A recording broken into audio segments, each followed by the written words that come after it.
que es bioquímica. ¿Ya? Bioquímica estática, bioquímica dinámica, tienen que saber diferenciar. Entonces, bioquímica es la ciencia que estudia la química de la vida. ¿Correcto? ¿Qué es vida. Entonces estudiamos la vida química. ¿Cómo está compuesto el ser humano? ¿Qué biomoléculas conforman el ser humano? Las reacciones metabólicas que ocurren en el ser humano para producir ATP, que es energía. Básicamente eso es bioquímica. A ver, si leemos un concepto, es la especialidad de las ciencias biológicas que estudia la química de la vida, otra vez redunda. Es decir, agentes químicos, interacciones, resultados de ellas, la vida, que en situaciones ideales es completamente saludable. Ahí habla de un poco de la historia de la bioquímica, que es un poco de...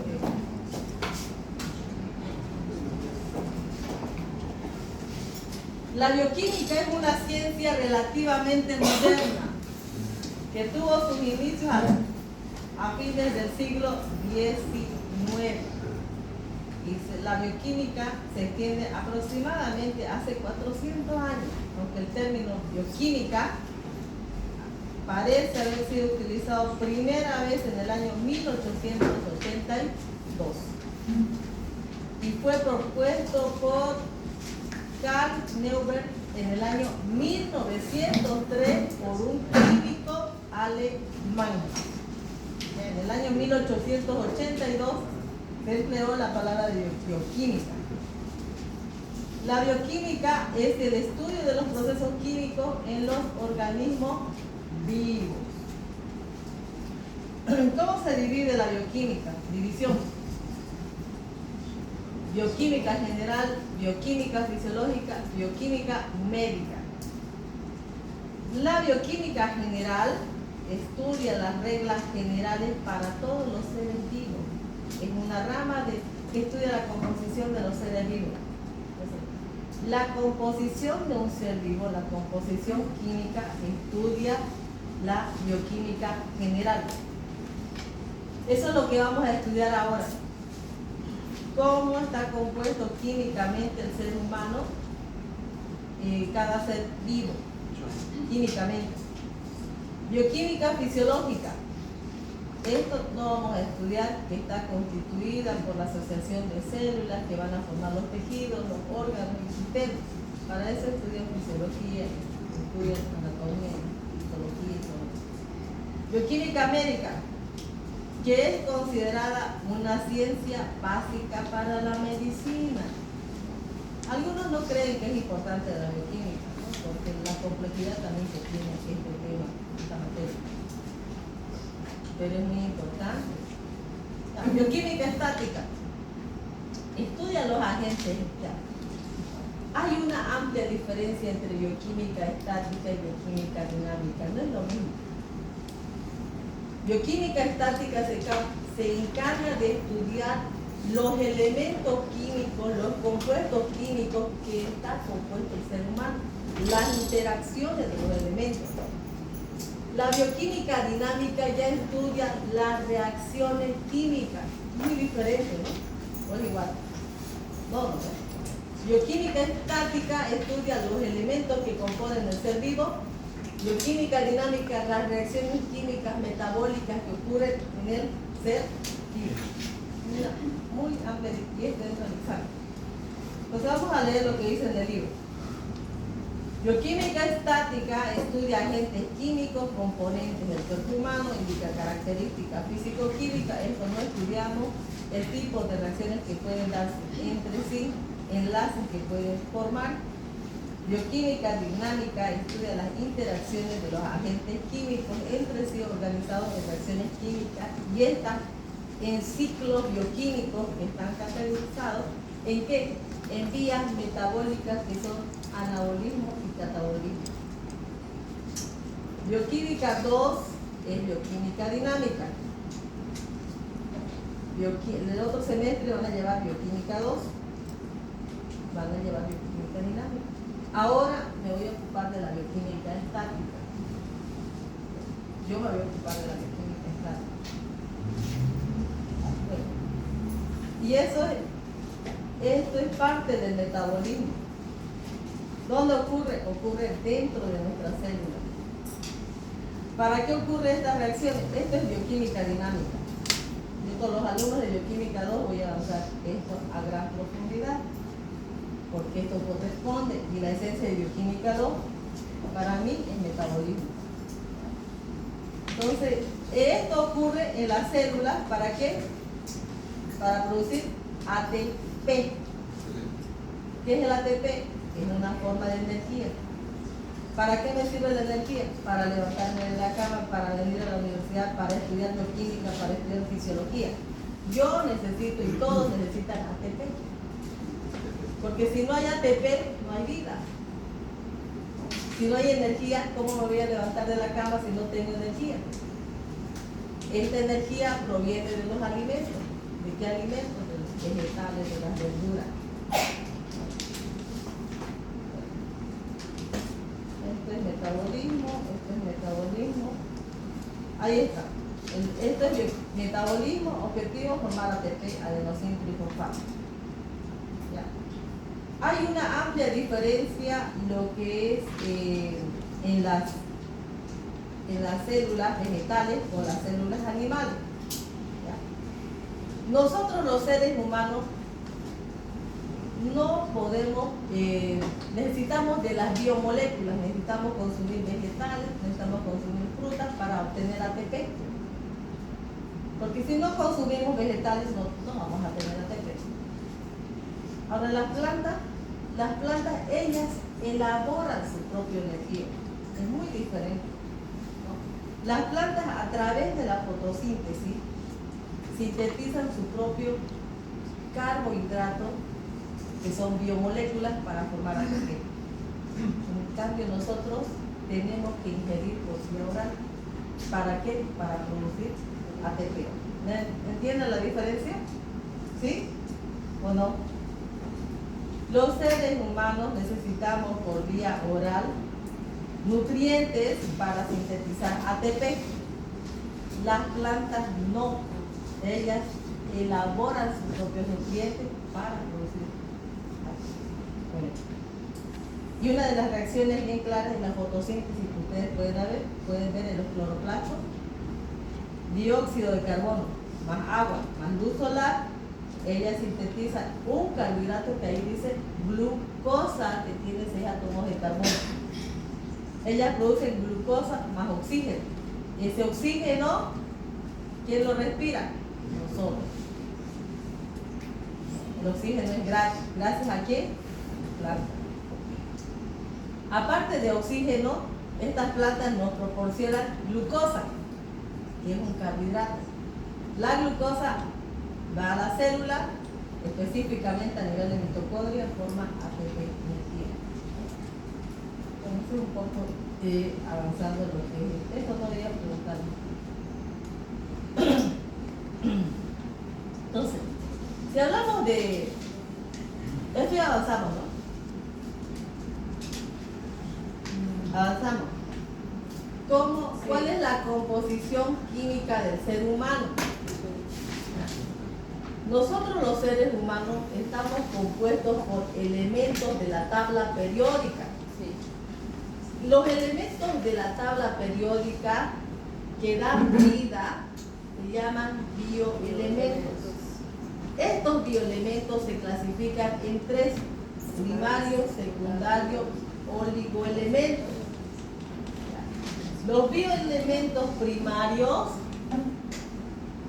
representan el 96%. Nosotros los seres humanos estamos compuestos por bioelementos primarios en un 96%.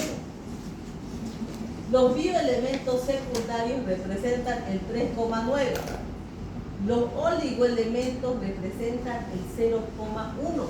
Pero no porque sea 0,1 no es importante, porque a la falencia de un elemento nos causa una enfermedad, ¿no? Todo tiene que estar en equilibrio.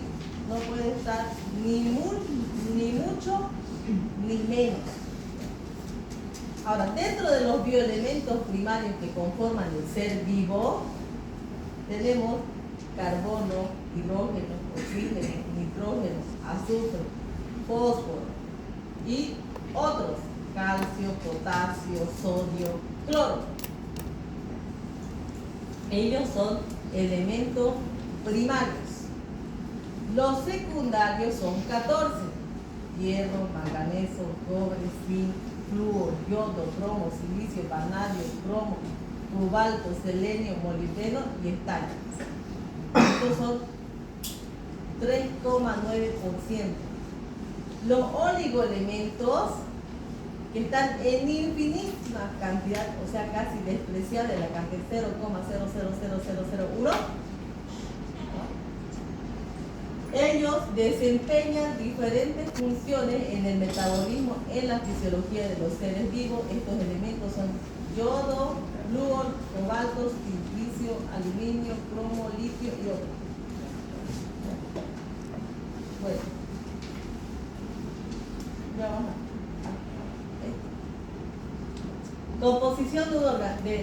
composición elemental del organismo humano expresada en porcentajes del peso corporal. Ya. A ver, en esa tabla, ¿cuál es el elemento que está en mayor porcentaje? ¿Cómo estamos compuestos el ser humano? Oxígeno. Oxígeno, que está en un 65%. Carbono, 18,5%.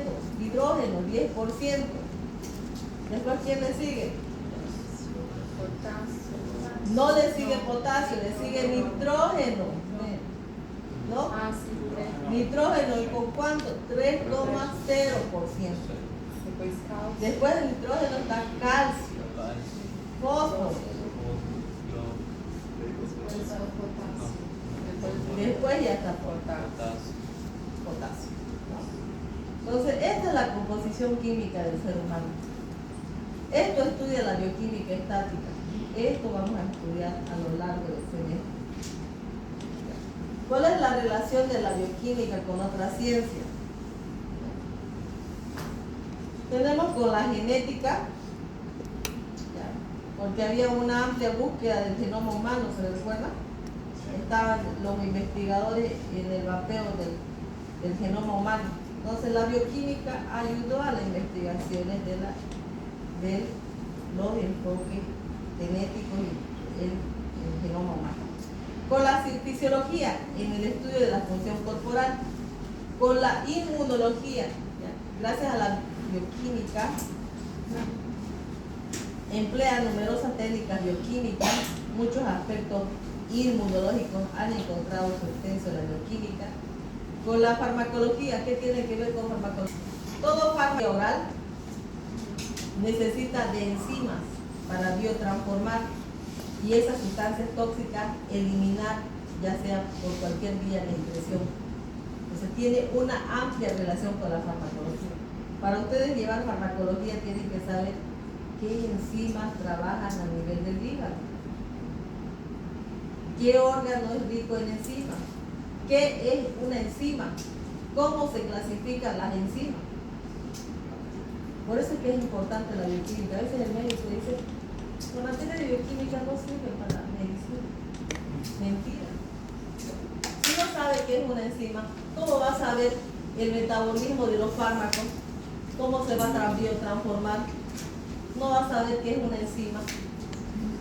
Las enzimas participan en las reacciones de óxido-reducción, ¿no? En las reacciones de conjugación. Entonces tienen que saber bioquímica. En el libro de fisiología les menciona acetilcolinesterasa, acetilcoenzima sintetasa. Son enzimas. ¿Qué es una enzima? En este semestre van a estudiar qué es una enzima. Bueno, la toxicología. ¿Cuál es la relación?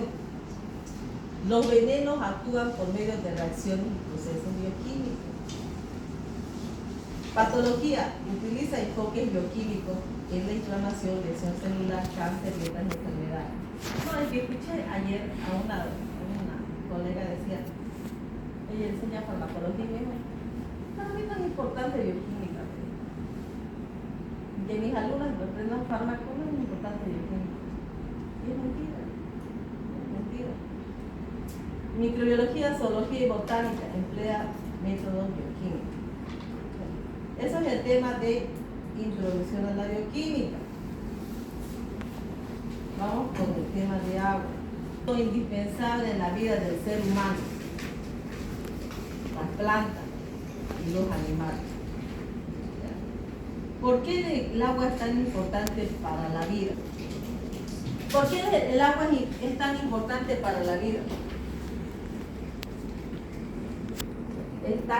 A veces es paradójico saber que el agua es solamente H2O, pero sus propiedades físico-químicas, todas sus propiedades son complejas, muy diferentes.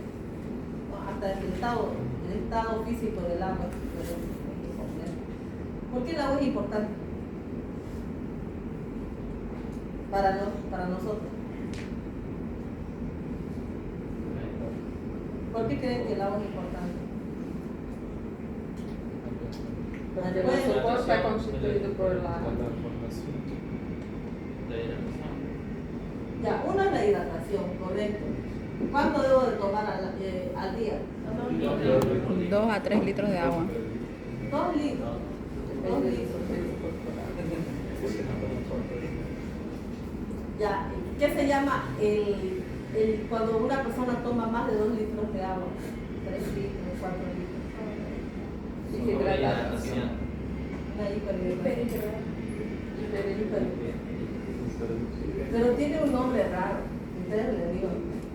El exceso o sea, tomar mucha agua, se llama polidipsia. Fotomanía se llama. Ajá. Ya, cuando toman mucha agua, fotomanía se llama. Y he escuchado a un deportista más de 2 litros tomar agua. Más de 2 litros. ¿Ya? Y eso también causa, no es recomendable, por algo hay un estudio cuánto es el requerimiento diario.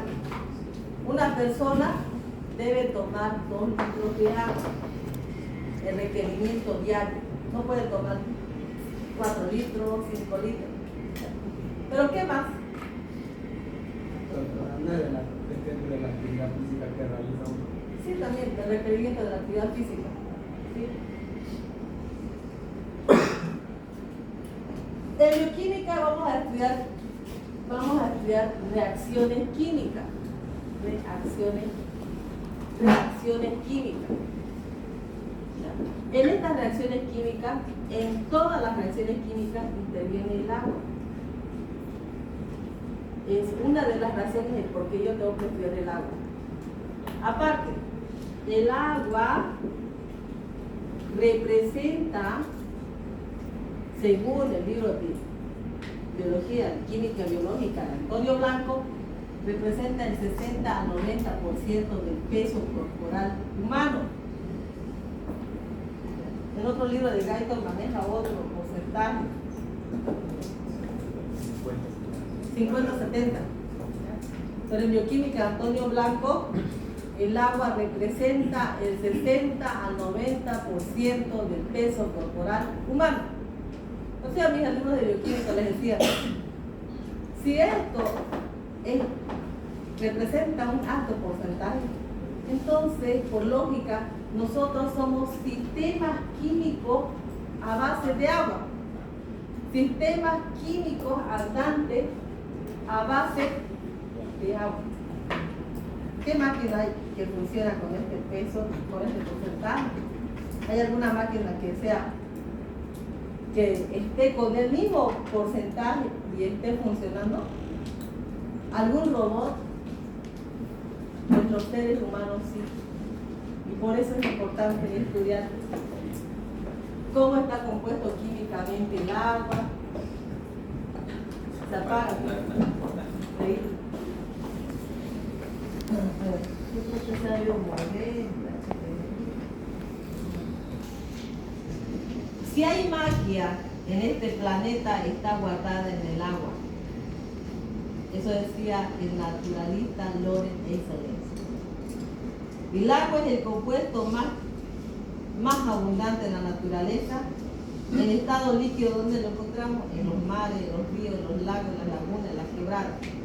En la atmósfera se encuentra en forma de vapor de agua. En los polos y en los nevados en forma sólida.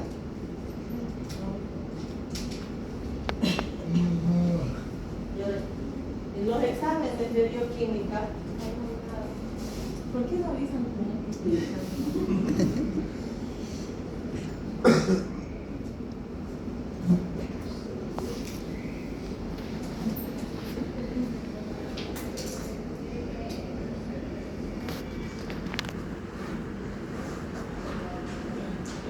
¿Cómo está formado el agua?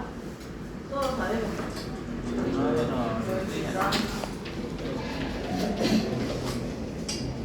Cuando yo les pregunte qué es el agua, por favor les voy a pedir encarecidamente no me noten el agua es importante para la vida.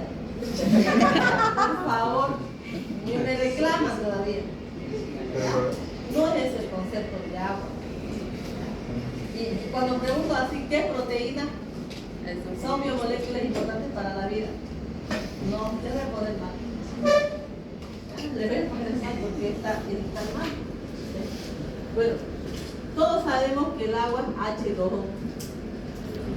Y si yo pregunto qué es el agua, son compuestos químicos. Y les pido a mis alumnos clasifiquen en orgánico e inorgánico. Entonces son compuestos químicos inorgánicos, formados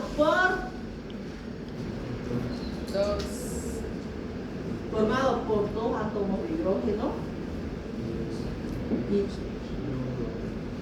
y uno de oxígeno y un átomo de oxígeno.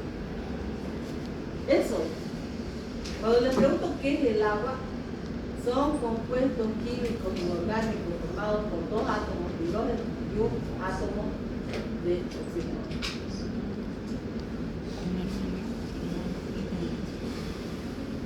Entonces yo anoto acá la molécula del agua. El oxígeno en la última capa de valencia tiene 1, 2, 3. ¿Cuántos electrones tiene? 8. ¿Cuántos tiene? 8. ¿El oxígeno cuánto tiene? El oxígeno tiene 6 electrones en la última capa de valencia. ¿Y el hidrógeno? El hidrógeno tiene 1. Anoté así con círculo los 6 electrones que tiene el oxígeno. Todo elemento que quiere llegar a su máxima estabilidad química cumple una teoría. La teoría del octeto. ¿Qué dice la teoría del octeto? Todo elemento tiene que llegar, para llegar a su estabilidad, a 8. ¿Cuánto le falta al oxígeno? 2. Le falta 2. Quien le entrega esos 2 electrones es el hidrógeno. Entonces aquí notamos que el hidrógeno 1 y 1. Ahora ¿cuánto tiene? Tiene 8. Pero no es que el hidrógeno se lo regala el electrón.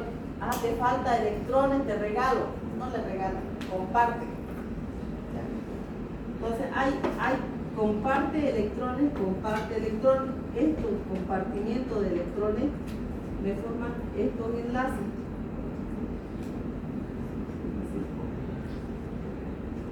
Ya. Enlace. Por eso es que están, así encuentra H2O. Estos electrones que han compartido, comparten, forman enlaces. Esos enlaces se llaman enlaces de tipo covalente. ¿Por qué covalente? Porque sus electrones están compartiendo, no los están regalando, los están compartiendo. Entonces, la molécula de agua presenta enlace covalente. Bueno. Ahora, las carguitas del oxígeno, ¿es negativo o positivo? ¿Qué dice? ¿Positivo?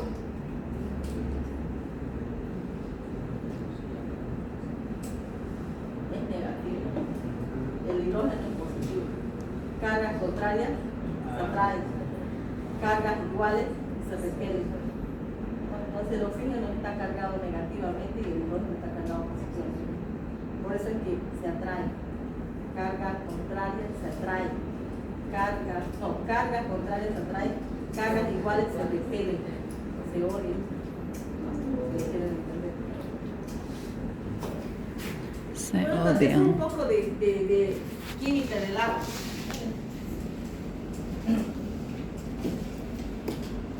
El agua es un compuesto químico inorgánico constituido por 2 átomos de hidrógeno y 1 de oxígeno. Es una molécula muy polar. Cuando hablamos del concepto de polar, ya, tienen que asociarlo, es que es muy soluble. Ya, entonces, si yo hablo que es polar, ya, estoy diciendo que esa molécula es soluble. ¿Gracias a quién es soluble? La solubilidad del agua se debe a la formación de fuentes de hidrógeno, que más adelante lo voy a avanzar. Entonces, hasta ahora, ustedes saben que está compuesto por 2 átomos de hidrógeno, 1 de oxígeno, aparte que es muy polar, y presenta enlace covalente. Funciones del agua. Funciones. 1, disuelve aquellos agentes solubles en él. Por ejemplo, los polares. ¿Cuáles son los polares? Glucosa, cloruro de sodio, cloruro de potasio, ribosa, amonio, urea. A ver, si ustedes colocan un vaso de agua, añaden sal de mesa, remueven, ¿se disuelve o no se disuelve? Entonces es soluble en compuestos polares. Ahora, si ustedes agarran lo que es el azúcar de mesa, mezclan con agua, ¿se disuelve o no se disuelve? Sí, ¿Cómo yo sé que se disuelve? porque al pro. Porque desaparece lo que es la sacarosa y el sodio y la sal, ¿no? O hay, no hay, entonces hay una disolución completa. Aparte, entonces disuelve aquellos agentes solubles en él. Es una de las funciones. Segunda función, transporta iones, moléculas, gérmenes. Por ejemplo, la sangre y la orina. La sangre, ¿qué transporta? Transporta oxígeno, transporta iones, transporta moléculas, transporta bacterias. Transporta bacterias atrás. No los escucho atrás. ¿Transporta bacterias o no la sangre?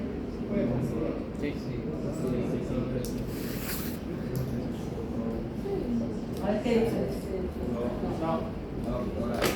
No transporta bacterias, porque si transportara bacterias sería una bacteriemia o una sepsis, ¿no? Bacteria y la sangre se llama bacteriemia. Entonces no transporta bacterias, transporta moléculas, transporta iones, transporta oxígeno, la sangre. La orina transporta bacterias. La orina sí transporta bacterias. La orina sí transporta bacterias, transporta iones, transporta moléculas y transporta gérmenes. Bueno, ya, esa es la segunda función del agua. Tercero, participa en la regulación del calor. O sea que estamos diciendo que el agua es un termorregulador de la temperatura a través de fenómenos de ¿qué? De la evaporación llegado a la transpiración.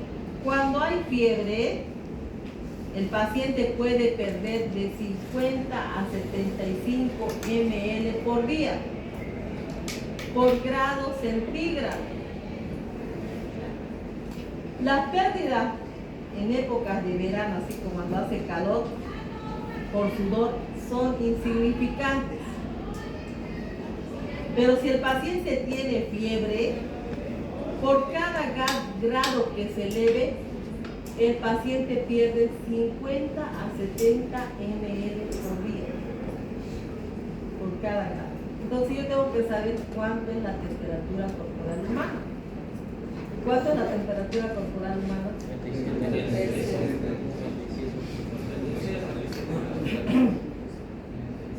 Ya, la temperatura corporal humana es de 35.5 a 36.5. Por debajo de 35.5 es hipotérmico y por encima de 36.5 es hipertérmico. Y si el paciente está con una fiebre de 37.5, está perdiendo 50 a 75 ml por día. ¿Y por qué le da fiebre al paciente? Por la bacteria. Puede ser por bacterias, ¿no? Alguna reacción, algún pirógeno que esté causando.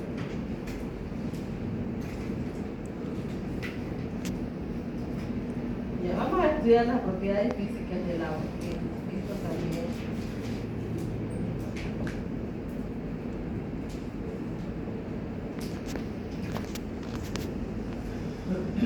No cambió, ¿no?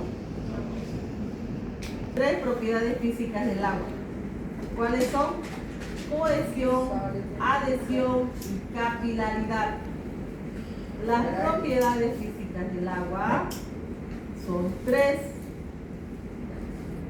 El primero es cohesión, adhesión y capilaridad.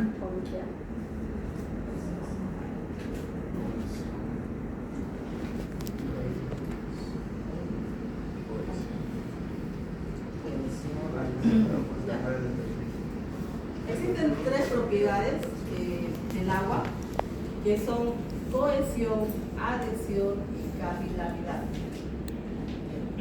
¿Cuándo es cohesión? Vamos a leer la cohesión se refiere a la atracción que tienen las moléculas de agua. Tiene fuerzas cohesivas fuertes gracias a la habilidad para formar fuentes de hidrógeno. Eso es muy importante. Las fuerzas cohesivas son gracias a la habilidad de formar fuentes de hidrógeno. ¿Qué es un puente de hidrógeno? Como ustedes pueden ver en esa diapositiva, un puente de hidrógeno es cuando el hidrógeno se une a un átomo muy electronegativo. O sea, si el hidrógeno va y se acerca a un átomo electronegativo, forma un puente de hidrógeno. ¿Cuáles son los átomos electronegativos? ¿Alguien sabe? Tenemos el oxígeno, que ven ahí esa molécula de color rojo. El oxígeno es un átomo electronegativo. Tenemos al flúor, que también es otro átomo muy electronegativo, que también es capaz de formar puentes de hidrógeno. Así que del examen les puedo preguntar, ¿el agua tiene la capacidad de formar puentes de hidrógeno con átomos electronegativos? Les pongo inciso, ¿no? El flúor, el oxígeno. Entonces aquí el oxígeno, que es el átomo electronegativo, atrae y está cargado negativamente, con esas líneas punteadas atraen ¿a quién? Al hidrógeno. Entonces, un puente de hidrógeno y la formación átomo electronegativo más hidrógeno. Si no hay átomo electronegativo, no hay formación de puente de hidrógeno. Si no hay puente de hidrógeno, el agua no es soluble. Entonces, el agua, esa sustancia no es polar. Entonces, todo tiene relación. Polar. ¿Cuándo es polar? Cuando es soluble en agua. Apolar es insoluble en agua. ¿Por qué se solubiliza en agua? Porque forma puentes de hidrógeno. La no formación de puentes de hidrógeno le da una característica a esa sustancia apolar. ¿Quiénes son apolares? ¿El aceite es polar, es soluble en agua? No es soluble en agua. Por lo tanto, el aceite es una sustancia apolar. ¿Por qué? Porque no es soluble en agua, no forma puentes de hidrógeno. Para que haya puentes de hidrógeno tiene que haber átomo electronegativo, que es el oxígeno, y su hidrógeno. Forman un puente. ¿Ven? ¿Esa punteada? Correcto. Entonces, esta atracción que tienen de formar puentes de hidrógeno, ¿cuántas moléculas de agua hay? 1, 2, 3, 4, 5, 6, ¿no? Esas 6 moléculas de agua se están uniendo entre sí por puentes de hidrógeno. Esa unión de las moléculas de agua se llama cohesión. La unión de varias moléculas de agua se llama cohesión. Pregunta de examen de bioquímica. El examen de bioquímica. El agua se aferra debido a las moléculas polares a través de los enlaces de hidrógeno o enlaces de puente de hidrógeno. Cohesión se refiere entonces a la atracción con otras moléculas de agua, responsable también de la tensión superficial, una medida de fuerza necesaria para estirar o romper la superficie de un líquido.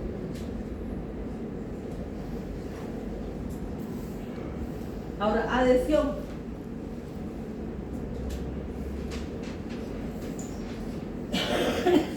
Adhesión. Adhesión se refiere a la atracción de las moléculas de agua con otras sustancias que no son agua.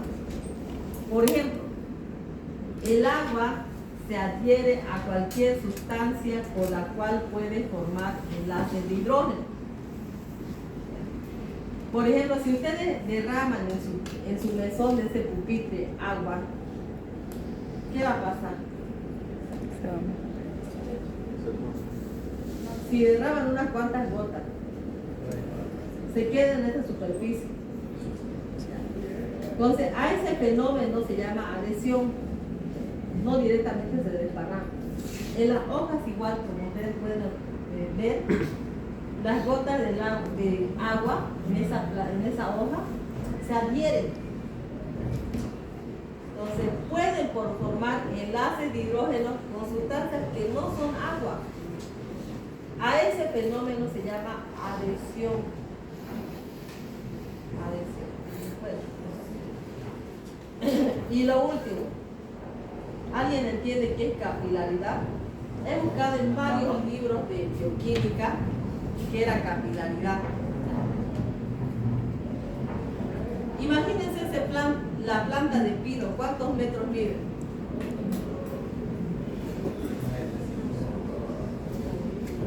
¿Han visto una planta de pino? No, 4, 5. ¿Qué pasa con el fenómeno de la capilaridad? El agua de ustedes van a regar la planta, la raíz, ¿no? Y ese agua tiene que ser arrastrada hasta la copa del árbol, ¿no? O no llega, o solamente llega a la raíz. El agua va a tener que ser arrastrada por una sustancia especializada que van a arrastrar las moléculas de agua desde la raíz hasta la última copa del árbol, la última hoja. A ese fenómeno de ser arrastrada desde la raíz hasta la última hoja de la copa del árbol se llama capilaridad. Y la estructura especializada de recorrer el agua desde la raíz hasta la última copa se llama nivel y xilema. Xilema y nivel.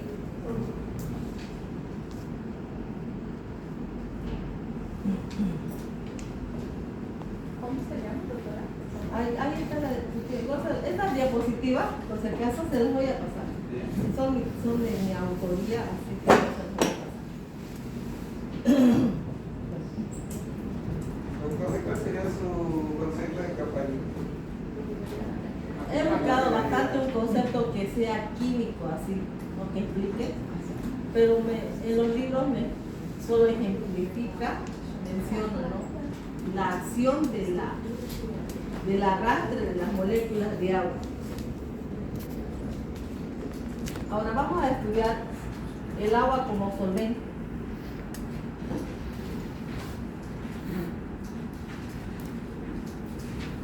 El agua como solvente se debe a sus enlaces covalentes polares, a su forma curva, que permite que cada molécula de agua interactúe con muchas moléculas o iones de fibra.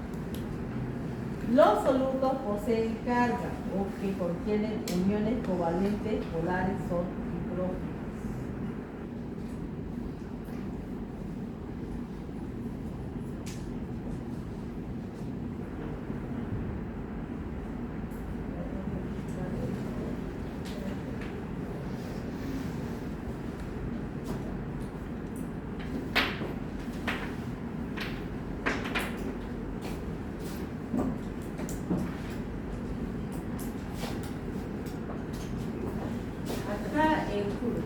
El agua como solvente. Si yo les pregunto por qué el agua es como solvente, antes de avanzar, el agua como solvente.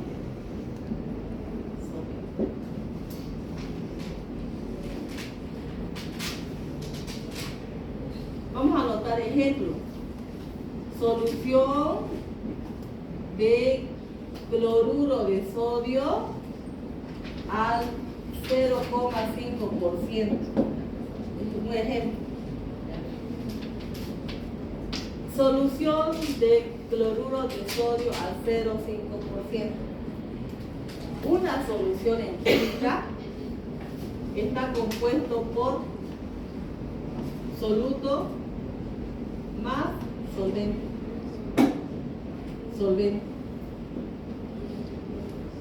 En una solución de cloruro de sodio, el soluto es el sal. La sal común se llama cloruro de sodio. El solvente, en este caso, es el agua. En la mayoría de las reacciones químicas es agua. Para mezclar yo agua con sal, el agua este sal se disuelve en el agua gracias a la formación de esos puentes de hidrógeno. Si no van a formar puentes de hidrógeno, no es soluble. Pero cuando hablamos de esta sustancia, sal con agua, hay la formación de iones. ¿Qué quiere decir formación de iones? Formación de electrolitos. ¿Qué son los electrolitos? Son los que tienen carga eléctrica. Pueden conducir la electricidad. Por si acaso, la sal común que tienen en casa no es un conductor de la electricidad. Pero si ustedes mezclan sal con agua, sí es un conductor de la electricidad. Hay experimentos en donde mezclamos en laboratorio de química, los que somos bioquímicos farmacéuticos, agarramos un tubo, un vaso precipitado, mezclamos sal con agua, conectamos a unos cablecitos, unos electrodos y lo adaptamos a un foco. Y Y esa agua con sal enciende el foco. Pero si fuera solamente sal, la sal como esa sal no enciende. No enciende. ¿Ya? Entonces, algunas sustancias cuando están en contacto del agua nos dan la formación de iones y electrolitos.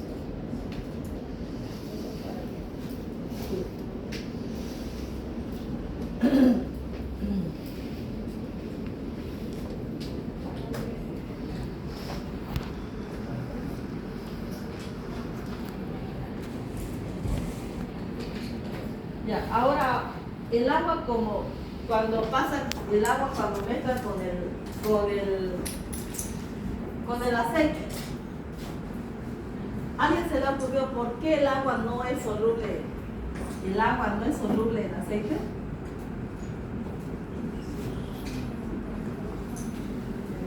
¿Por qué no es soluble?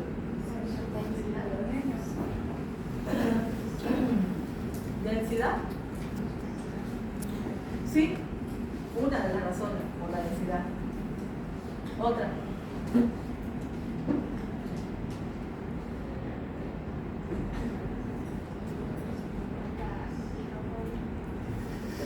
Son hidrofóbicos, sí. No son polares. Ya hemos dicho que ¿por qué el agua es soluble? ¿Por qué el agua es soluble? Porque hace puentes de hidrógeno. Formar puentes de hidrógeno. ¿Qué involucra tener un puente de hidrógeno? Un átomo negativo. El átomo electronegativo más hidrógeno. Una cadena de ácido graso, eso es lo que ustedes ven de color amarillo. ¿Ven? Carbono, hidrógeno, carbono, hidrógeno. ¿Tiene átomo electronegativo ahí? No. Y en las moléculas del agua, están en esa parte celeste, al no tener esa estructura, la molécula de oxígeno, no pueden formar puentes de hidrógeno. ¿Entienden? No hay cómo formen puentes de hidrógeno el aceite que está en la superficie y el agua. Entonces, si no van a formar puentes de hidrógeno, el aceite y el agua son insolubles. Son insolubles porque no tienen la capacidad para formar puentes de hidrógeno. Además que la diferencia de densidad, el agua tiene una densidad de 1 gramo sobre ml, el aceite tiene una densidad de 0,9 gramos sobre ml. La densidad del aceite es menor que el agua, por eso es que el agua también se deposita en el fondo del vaso del agua, ¿no? Y el aceite está siempre en la superficie, ¿no? Forma una bicapa, ¿no? Aceite y agua, por la diferencia de densidad y el otro por la no capacidad de. Entonces, por eso el aceite es una sustancia hidrofóbica. ¿Qué es hidrofóbica? No, tiene nada del agua. ¿Qué es hidro? Agua. Fobia. Miedo al agua, repele al agua, ¿no? Entonces, sustancia hidrofóbica. Hidrofílica, Afinidad al agua. sustancia hidrofílica. ¿Qué le gusta? Hidro, agua. Filio, que significa atracción, ¿no? Que le gusta el agua.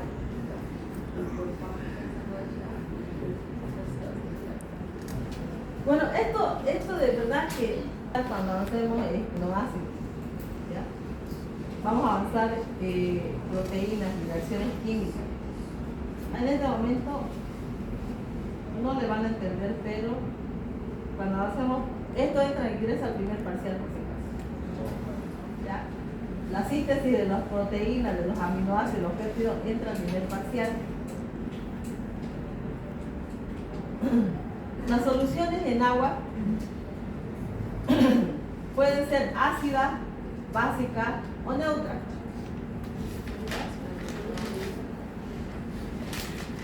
Las soluciones básicas, las soluciones en agua pueden ser ácidas, básicas o neutras.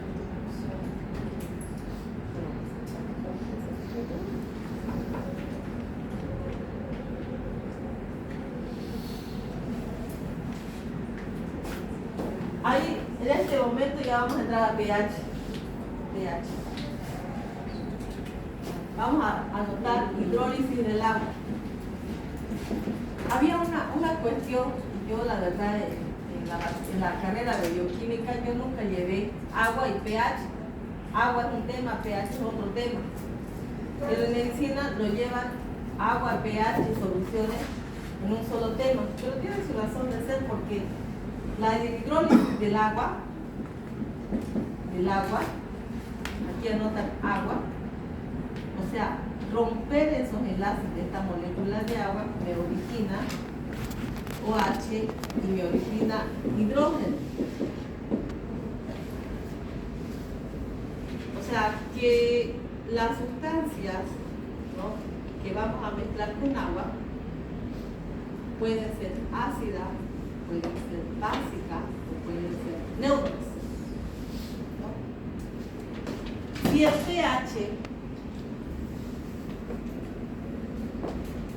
si la concentración de iones hidrogeniones,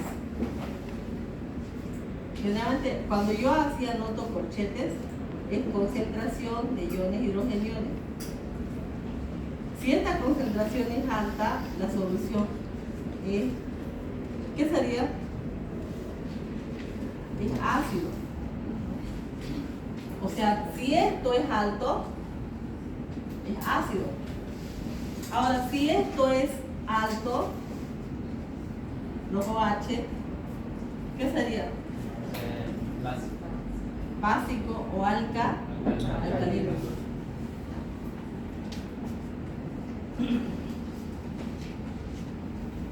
Vamos con las definiciones de ácidos y básicos. Las disoluciones acuosas de los ácidos, ¿cómo son las? ¿Han probado el jugo de limón? Jugo de naranja, jugo de grapes. ¿Qué sabor tiene? Ya, es cítrico y tiene un sabor agrio, ¿no? Entonces, las soluciones acuosas de los ácidos tienen sabor agrio. Conduce la corriente eléctrica, es decir, son electrolitos. Toda sustancia que conduce la corriente eléctrica son electrolitos. El ejemplo más claro es el cloruro de sodio en agua, formación de iones, formación de electrolitos, conduce la electricidad. También hay una propiedad que dice que enrojecen determinados pigmentos vegetales, como la tintura del tornasol, o decoloran el repollo morado. Ya, hemos ocupado el tornasol, no había tornasol, ¿no? Pero les expliqué, si el tornasol rojo se convierte a azul, es solución básica. Si el tornasol azul cambia a rojo, es solución ácida. Si los tornasoles, tanto azul y rojo, no cambian de color, neutro. Entonces, las disoluciones acuosas son las bases. Tienen sabor amargo, son jabonosas al tacto, conducen también la corriente eléctrica, son electrolitos también las soluciones básicas. En contacto con papel tornasol se torna azul, es básico. Reaccionan con los ácidos formando sustancias de propiedades diferentes, la sal. Ya, vamos con el concepto de pH.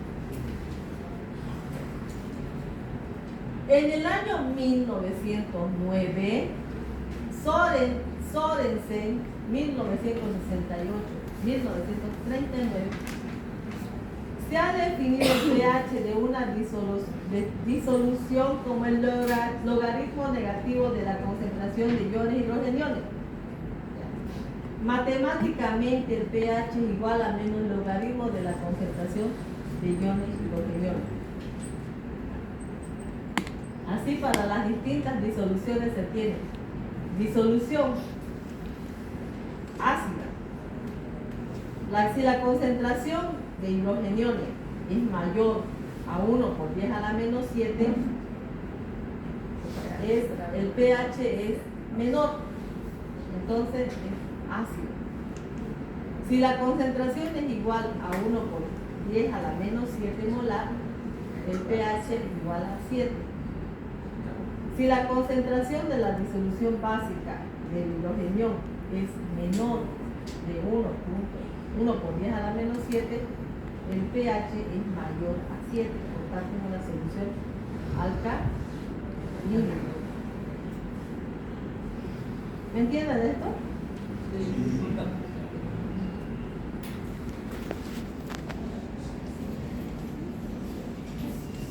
¿Entienden o no? Ya, pero es que eso del 1 por 10 a la menos 7 es, si les explico cómo sale el 1 por 10 a la 7, me tomo la clase entera. Ya, porque es en un experimento que hacen los químicos, hacen 1 kilo de agua a una temperatura constante y ellos determinan el por qué de 1 por 10 a la menos 7 y por qué manejamos un rango de pH del 0 a 14. Entonces, explicarles a ustedes ese tema me va a tomar toda la clase, ¿ya? Pero por lo menos ahora saben que manejamos un rango de pH gracias a esos químicos y ese experimento que realizaron. Y bueno, es bueno a veces de ser químico farmacéutico. A ver, les dice, a ver, silencio. Si la concentración de este hidrogenión, es mayor a 1 por 10 a la menos 7, el pH es menor a 7, por tanto el pH ácido. El por qué esta concentración es 1 por 10 a la menos 7 se basa en un experimento que me tomaría toda la clase, no les voy a explicar, pero por lo menos ahora, si le sacan el logaritmo negativo de 1 por 10 a la menos 7, ¿cuánto es?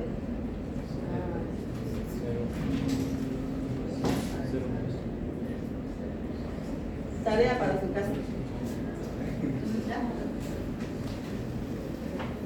Sacan el logaritmo negativo de 1 por 10 a la menos 7, ya. Bueno, ahora la concentración. Si la concentración, silencio, de iones hidrogeniones, de esto estamos hablando, de este acá. Si esa concentración es igual a 1 por 10 a la menos 7, entonces el pH es igual a 7. Y si estamos hablando de un pH igual a 7, estamos hablando de una solución netamente neutra como el agua destilada. ¿Ya? Si la concentración de los iones hidrogeniones es menor, esta concentración menor que 1 por 10 a la menos 7, el pH es mayor a 7 y esta solución ya es una solución básica o alcalina. Básica o alcalina. Otra manera más fácil de poder entender lo que está de acá es con la escala, ¿no? ¿Cuánto es la escala del 0 al 14? Aquí es 7. Menor a 7, Ácido. mayor, básico o alcalino. Básico. Y este igual a 7, igual. No es que 7,01, 7,0, igual a 7. Si es 7, ya es neutro.